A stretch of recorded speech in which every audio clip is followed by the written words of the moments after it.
How Full is Your Bucket? For Kids. Written by Tom Rath and Mary Reckmeyer. Illustrated by Maury J. Manning. Felix was putting one of the last blocks on his tower when his little sister came in. "I want to build with you," she said. Felix scowled. "Go away. You're too little." "I'm big."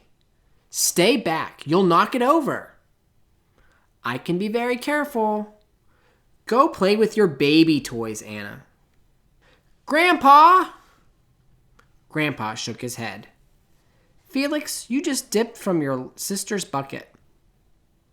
Like everyone else, Anna has an invisible bucket. When it's empty, she feels bad. When it's full, she feels great. Didn't you ever notice your own bucket? Invisible bucket? Sometimes Felix couldn't quite tell when his grandfather was joking. But the next morning, when Felix woke up, there it was, a small gray bucket floating above his head. When Felix came down to have breakfast, his mom was in a hurry. "I've got a meeting this morning, and it's almost time to go. Anna, sit still." Felix slipped, and the choco wheats scattered across the floor. "Felix!" yelled his mom. "You should have used the stool to reach that." Felix could feel his bucket tip, and big invisible drips spill out. Drip, drip. "Ha ha!" Anna laughed as she crunched the cereal with her shoe. Drip. "Get the broom and clean that up before you miss the bus," scolded Mom. With the school bus honking, Felix quickly swept up the choco wheats and grabbed the last blueberry muffin.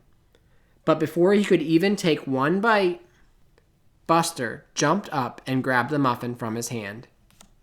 Drip. "Hey, look at Felix's new backpack. My baby brother has one just like it." Drip. "Psst, Felix. Psst." Drip. "Watch out, shrimp." Drip. It was still morning, and Felix's bucket was almost empty.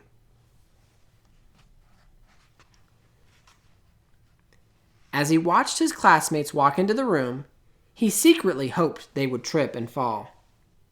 That's what it feels like when you have an empty bucket. Felix slumped into his seat and waited for something else bad to happen. Mrs. Bumblenickel walked slowly up to his desk and handed him a paper. He could hardly bear to look. "Felix, you wrote a wonderful story. Would you please share it with the class?" Felix grinned and felt a big drop land right in his bucket. Drop. Drop, plop, plink, drop. The class grew quiet. They laughed at all the right places and oohed at the scary parts. When Felix finally read, "The End," everyone clapped. Even Emily, who sat next to him and didn't usually like dinosaurs. Felix felt a whole shower of drops land in his bucket. Maybe the day wouldn't be so bad after all. Drop. Team captains today are Veronica and Felix. Drop. Nice cow. It's a dog. Well, nice colors there, Felix. Cool laser ant backpack, Felix. By afternoon, Felix's bucket was nearly full. At recess, when he looked around, Felix suddenly realized that his grandpa was right. Everyone else had a bucket too. "Let me help you." Drop, drop. "Here's your baseball. Catch." Drop, drop. "Thanks, dude." "Hi, I'm Felix. First day?" "Yes, I'm Amir." Drop, drop. The strange thing was that for every drop he helped put in someone else's bucket, he felt another drop in his own bucket. When Felix burst in the door after school, he shouted, "You were right, Grandpa. I do have a bucket, and I understand how it works." Then he saw Anna's torn doll. "Bad dog," he almost scolded. But then he thought, Dogs might have invisible buckets too. Your doll will be okay, Anna, said Felix. Mom will fix her. Until then, do you want to help me build the tallest building in the world with my blocks? And so they did.